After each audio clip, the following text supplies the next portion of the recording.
नमस्कार दोस्तों, आज के इस वीडियो पर आप लोगों का बहुत बहुत स्वागत है।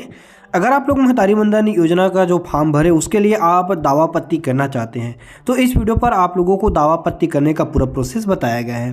तो इस वीडियो को आप पूरा विस्तार से देख करके आप अपना दावा आपत्ति खुद से क्लेम कर सकते हो। अगर आपका महतारी वंदन योजना फॉर्म ऑनलाइन आप चेक कर रहे हो तो आपका जो फॉर्म है वो स्वीकृत हो चुका है, सत्यापित भी हो चुका है, लेकिन अंतिम सूची में शामिल नहीं है क्योंकि कोई ऐसा दस्तावेज है जिसके कारण से आपका फॉर्म का जो अंतिम सूची में शामिल नहीं हो पाया है।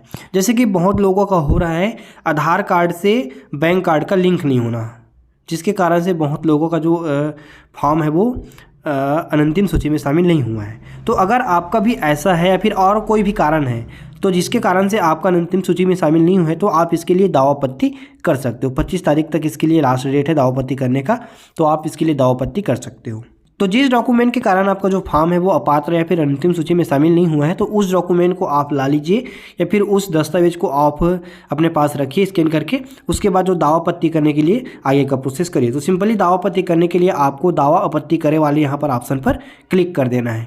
इस पर क्लिक करने के बाद इस प्रकार का पेज खुल करके सामने आ जाएगा। अब यहाँ पर आपको मोबाइल नंबर डालना है, तो उसी मोबाइल नंबर को डालना है जो मोबाइल नंबर आप फॉर्म के साथ में दिए हो। उसके बाद यहाँ पर जो कैप्चा कोड दिखा रहे हैं उसको भी डाल देना है। उसके बाद OTP भेजे पर क्लिक कर देना है। OTP भेजे पर क्लिक करने के बाद आपके जो मोबाइल है उस पर OTP आएगा और उस OTP को यहाँ पर डालना है। तो सिंपली OTP को डाल दीजिए। OTP को डालने के बाद यहाँ पर जो कैप्चा कोड दिखा रहा है उसको भी डाल दीजिए। उसके बाद सबमिट करे पर क्लिक कर दीजिए। सबमिट करे पर क्लिक करने के बाद इस प्रकार से पेज खुल करके सामने आएगा। अब यहाँ पर आपको पूरी जानकारी को सबमिट करना रहेगा। दावा आपत्ति फॉर्म भरने के लिए आपको जो सबसे महत्वपूर्ण जो जानकारी चाहिए वो है आपका फॉर्म का पंजीयन नंबर।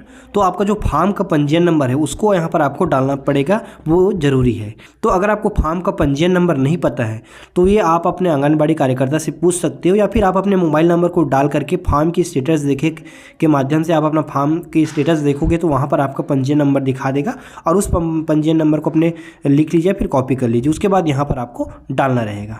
तो यहाँ पर आप अपना पंजीयन नंबर को डाल दीजिए इस प्रकार से। उसके बाद यहाँ पर देखिए दावाकर्ता आपत्तिकर्ता का नाम डालना है। तो यहाँ पर हितग्राही का ही नाम डालना है, महिला का ही नाम डाल देना है, जो भी नाम है वो डाल देना है। जैसे कि मैं यहाँ पर एग्जाम्पल के लिए किसी का नाम भी डाल देता हूँ, मायावती डाल देता हूँ। ठीक, इस प्रकार से डाल देना है। इसके बाद फिर इस वाले ऑप्शन पर आपको दावाकर्ता आपत्तिकर्ता मतलब हितग्राही महिला का पूरा पता डाल देना है। सिंपल यहाँ पर इस प्रकार से डाल दीजिए। विलेज का नाम, पोस्ट, ब्लॉक, डिस्ट्रिक्ट मतलब जिला, तहसील, इस प्रकार से आपको डाल देना है, पूरा पता डाल दीजिए। ये मैं यहाँ पर एग्जाम्पल के लिए डाल देता हूँ।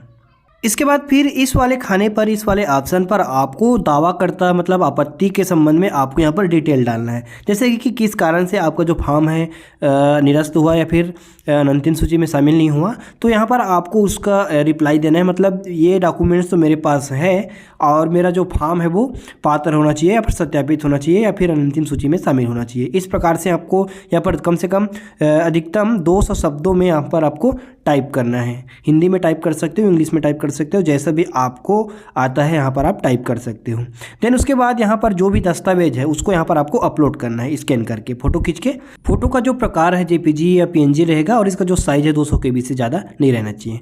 उसके बाद यहाँ पर जो कैप्चा कोड दिखा रहा है उस कैप्चा कोड को सिंपल यहाँ पर डाल देना है। उसके बाद सबमिट करे पर क्लिक कर देना है। सबमिट करे पर क्लिक करने के बाद आपका जो दावा आपत्ति का फॉर्म है वो सबमिट हो जाएगा। दावा आपत्ति करने का जो समय है वो है 23 फरवरी से लेकर के 25 फरवरी तक। आपका दावा आपत्ति फॉर्म सबमिट होने के बाद से जो इसका निराकरण होगा वो 26 तारीख से लेकर के 29 तारीख तक इसका जो निराकरण होगा। उसके बाद फिर इसका अंतिम प्रकाशित किया जाएगा। उसके बाद फिर आगे का जो प्रोसेस है वो होता जाएगा इस प्रकार से।